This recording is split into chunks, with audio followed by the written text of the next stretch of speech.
সবকিছুর মধ্যে কেন যেন ভেদাভেদ চলে আসতেছে। তৌহিদ একজনে নিয়ে ফেলেছে, রেসালত আরেকজন। যিনি তৌহিদ নিয়েছেন উনি কোনোভাবে নবীর সম্মান বলবেন না, ওয়াদা করে ফেলেছেন। আর যিনি নবীর সম্মান বলবেন ওয়াদা করেছেন, উনি কোনোভাবে তৌহিদ নিয়ে আলোচনা করবে না। দরুদে পাক ওইটা নিয়েও ডিভাইড হয়ে গেছে।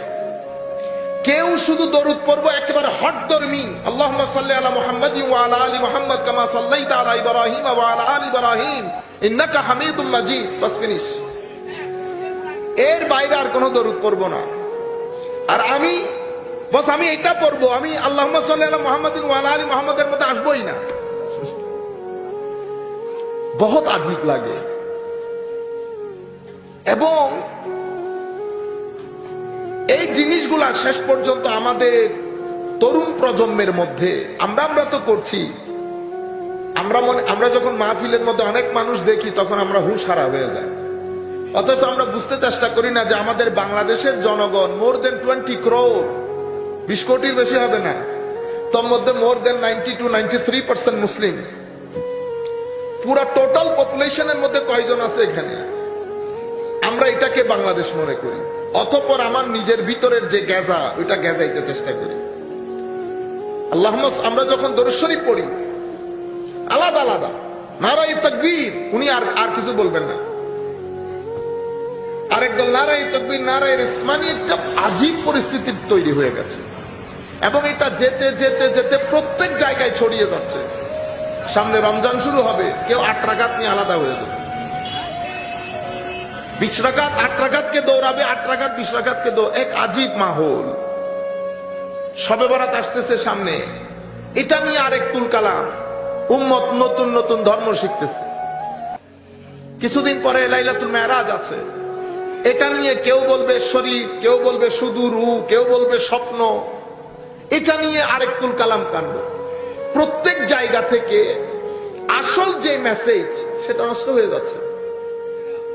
তরুণ প্রজন্মকে আপনি যে কিছু কথা বলবেন, পুরা মাহৌল ফিল্ডই নষ্ট হয়ে যাচ্ছে। এবং আপনি যখন একটা কথা নিয়ে প্রশ্ন তুলবেন, অটোমেটিক্যালি হিউম্যান মাইন্ডকে সেটা কনফিউজ করে, ডিস্টার্ব করে। আমি যদি কিছুদিন পরে আপনারাই শুনবেন, লিখে রাখবেন আমার কথা, 5 থেকে খুব বেশি হলে 10 বছর এই আমাদের লোকজন স্টেজের মধ্যে বলবে কোরআন শরীফের কিছু আয়াত নিয়ে সন্দেহ আছে, বলে আয়াযু বিল্লাহ। এই স্টেজ থেকেই বলবে, দাড়িওয়ালা টুপিওয়ালাই আমরাই বলবো। বুঝতে পেরেছেন? বুখারী শরীফ, বুখারী এখন নতুন নতুন পাবলিকেশন বের হচ্ছে। কেন? কারণ ইমাম বুখারীরা সহিহ গায়রে সহিহ বুঝেন নাই। আমাদের আবার নতুন মুহাদ্দিস, আধুনিক মুহাদ্দিস দরকার। বুঝতে পেরেছেন? পরিস্থিতি এত জটিল হয়ে যাচ্ছে, আল্লাহ পাক জানে। এই শেষ পর্যন্ত আমরা এমনিতেই ইমাম মাহাদির ওই যুগের মধ্যে পা রেখেছি। আমরা গত কিছুদিন আগে 2 পর্বে আলাপ করেছিলাম যে পরিস্থিতি এখন আমরা ওই স্টেশন মুখী। কারণ পরিস্থিতি জটিল হতে হতে এমন হয়ে যাবে, সিন্ধ বলেন, হিন্দ বলেন, এই দেশ বলেন, এখানে দ্বীনের নাম নেওয়ার লোক থাকবে না। যদি দ্বীনের নাম নেওয়ার লোক থাকতো তো ইমাম মাহাদি সিন্ধেও আক্রমণ করতো না, হিন্দেও আক্রমণ করতো না। আমরা এখন হিন্দের আক্রমণ নিয়ে, মানুষকে কি করার জন্য? উস্কে দেওয়ার জন্য। হিন্দের কিছুদিনের মধ্যে হিন্দের উপর আক্রমণ হবে। আমরা ও ভাই, যে হাদিসের মধ্যে হিন্দের আক্রমণ কথা আছে, একই হাদিসে সিন্ধের আক্রমণ কথা আছে। ইন্না লিল্লাহি ওয়া ইন্না ইলাইহি রাজিউন। আজীব মাহৌল। তো আপনারা, আমি এত কথা আপনাদেরকে বলছি, তারাবি নিয়ে এই যে প্রশ্ন উঠেছে না, অটোমেটিক্যালি আপনি কি হচ্ছেন? ডিস্টার্ব হচ্ছেন। আমাদের যে সমস্ত ভাই আগে জোর করে হলো 20 রাকাত পড়তো, ওর 8 রাকাতে চলে এসেছে। কেন? কারণ ওর সাবকনশিয়াস মাইন্ড ওকে কনভিন্স করেছে যে 20 রাকাত না 8 রাকাত পড়লেও হয়ে যায়। ঠিক আছে?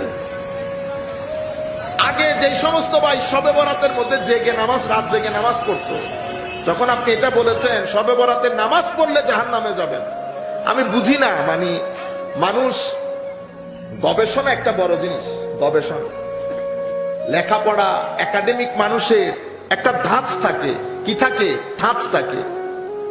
আপনি উন্নতি করছেন সেটা আপনি কেমনে বুঝবেন? আপনারা মনে করেন ব্যাংকে টাকা বেশি হয়ে গেলে উন্নতি, ঠিক না? না, সেরকম না।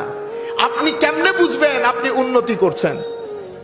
যখন দেখবেন আপনার সাথে যে সমস্ত মানুষ থাকে তারা আপনার প্রশংসা করে, তারা আপনার সাথে বসতে চায়, আপনার সাথে তারা ইজি অনুভব করে।